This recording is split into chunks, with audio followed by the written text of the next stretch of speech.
દુખિયા જનને દેખી પરખી લેતા પીડ, ભાંગી નાખે એ ભીડ, વણ માગીએ તું વિઠલા.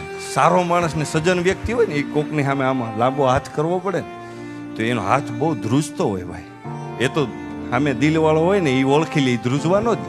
કોઈ ભેટી જાય સાહેબ આપણને અને રડવા માંડે, બે આહુડા પાડી દે, હે લાયક બનીએ તો પણ ઘણું છે સાહેબ. કઈ શક્તિ છે?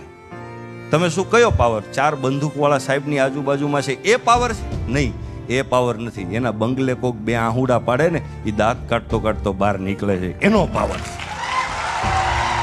એનો પાવર, એની પાસે હૃદય છે, એ ફીલ કરી શકે છે, શેર કરી શકે છે, બીજાની પીડાને અનુભવ કરી શકે છે. એ તાકાત જે વ્યક્તિની અંદર હશે એ જ પેલા તો માણસ ગણાય આવનારા સમયમાં. સાહેબ આપણે બીજાની પીડાને અનુભવ ન કરી શકીએ, આપણી જાતને આપણે માણસ કઈ રીતે કહી શકીએ? એકવાર તમે બેસ્ટ માણસ બની જાજો અને 10 વર્ષ પછી તમારી પાસે કાંઈ નહીં હોય, કોકને મોટા માણસને ખબર પડી ગઈ કે આ ખાલી એક સારો માણસ છે, તમારું બાવડું પકડીને તમને કહે કે મારી કંપનીમાં આવી જા, ટકાવાળી ભાગીદારી તું બોલજે, પણ તું મારી સીટ ઉપર બેસી જા. સાહેબનું ઇન્ટરવ્યુ મેં જોયું હતું. સાહેબને કોઈ પત્રકાર પ્રશ્ન કરે છે, મોદી સાહેબ વિશે તમારું શું કહેવું? ઈ છે, હું છું. તમે સમજો, ઈ છે, હું છું. તો અહીંયા કોઈ સામાન્ય વ્યક્તિ જોવે ને તો એમ થાય કે નહીં, ઈગોથી વાત કરી. નહીં, આને સ્વાભિમાન કહેવાય.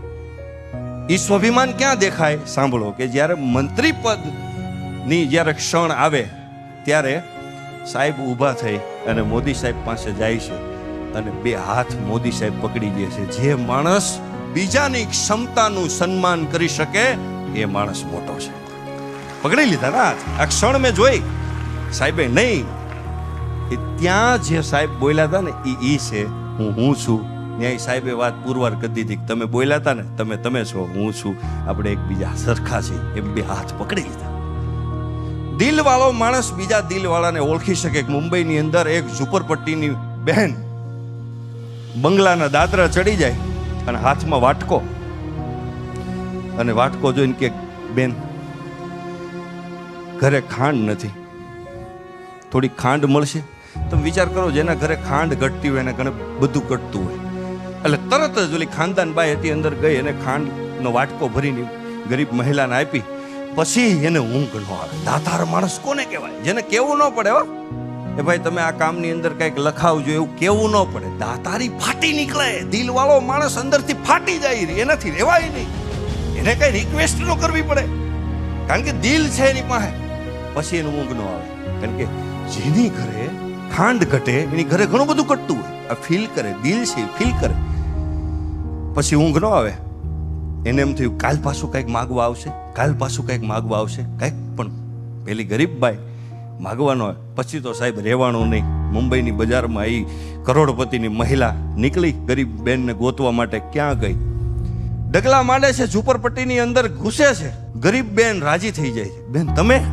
પણ મહત્વની વસ્તુ, મુદ્દાની વસ્તુ, એ કરોડપતિ બાઈની હાથમાં એક વાટકો હતો. અને વાટકો જઈ અને ગરીબ મહિલા હતી એને એમ કીધું કે બેન તારી ઘરે મીઠું છે? કે આ છે ને. તો એક વાટકો ભરી દે ને, મારે ઘરે નથી. સાહેબ પ્રસંગ જોજો તમે.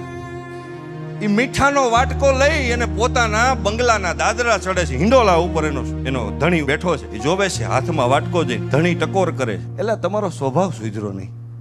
આપણા ઘરે શું ઘટે છે?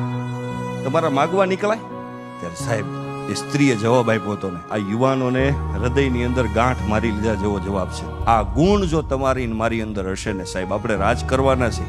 એ સ્ત્રીએ જવાબ આપ્યો તો થોડા સમય પહેલા ગરીબ બેન આપણા દાદરા ચડી ગઈ અને ભગવાનની દયા છે આપણે એટલે આપણે એને આપી શકીએ. પછી હું ગોતતી હતી કે બેન કેમ ન આવી, કારણ કે જેના ઘરે ખાંડ ઘટે એની ઘરે બધું ઘટતું હોય તો કાંઈક માગવા આવે. આપણી પાસે છે, ભગવાનની કૃપા છે, માગવા નહીં. પછી મારાથી રહેવાનું નહીં, હું મીઠું માગવા. પણ એ કે મીઠું માગવા ન જવાય, કંઈક દેવા જવાય. એ કે હું મીઠું એના ઘરે એટલા માટે માગવા ગઈ કે એને ફરી આપણા ઘરે કંઈક માગવા આવવું હોય ને તો એના પગ ભારે ન થાય ને એને સંકોચ ન થવો જોઈએ. ભલા માણસ, એક દાતાર માણસ પોતાની દાતારી દાખવા માટે પોતે ભિખારી બની જાય છે, એને શરમ નથી આવતી, અને દાતારી કહેવાય. એટલે મને કહેવાનું મન થાય કે જીવતા છીએ તો નામનું મહત્વ, મરણ પછી એને નનામી કહેવાય. જિંદગી કોઈની આપેલી ઉધાર છે સાહેબ, એને પાછી ના આપો તો તમારી ખામી કહેવાય. રડતા રડતા એવાતા જિંદગીમાં હસતા જાઓ તો વાત જામી કહેવાય. બાકી તો ઘણા જીવે છે ને ઘણા મરે છે, ઘણા જીવે છે ને ઘણા મરે છે, એ બધી ગુલામી કહેવાય. આવા સમાજ માટે ક્યાંક શહીદ થાવ ને એનું નામ સલામી કહેવાય. ભલામણ કોક આવ્યા અને કોક ગયા, અને વચ્ચે કંઈક જે કરતા ગયા એને જગત યાદ કરે છે. પણ આ થાતું શું કામ નથી ખબર? શું કામ નથી થતું ખબર? આપણને એવો ફાંકો છે કે આપણે 500 વર્ષ જીવવાના છે. એ ફાંકો કોરોનામાં કાઢી નાખ્યો કુદરતે, તોય હજી ભેગું નથી થતું. એટલે છેલ્લી 2 લાઈનમાં દિવ્યેશભાઈ મારી કવિતા છે કે કેટલાય ગયા ને કેટલાય આવીને આમ જ ફરે, કે કેટલાય ગયા ને કેટલાય આવીને આમ જ ફરે છે. પેઢીયું બળીને રાખ થઈ ગઈ તોય બધાય આમ જ ફરે છે. માલિક નથી તોય માલિકીના પુરાવા લઈને ફરે છે. ઓઢણું ઈશ્વરનું ઓઢીને પોતે જ ઈશ્વર થઈને ફરે છે. કેટલું સરસ નાટક માણસ કરે છે તો ઈશ્વર એને રોજ માફ કરે છે ને રોજ પ્રેમ કરે છે. રોજ માફ કરે છે ને રોજ પ્રેમ.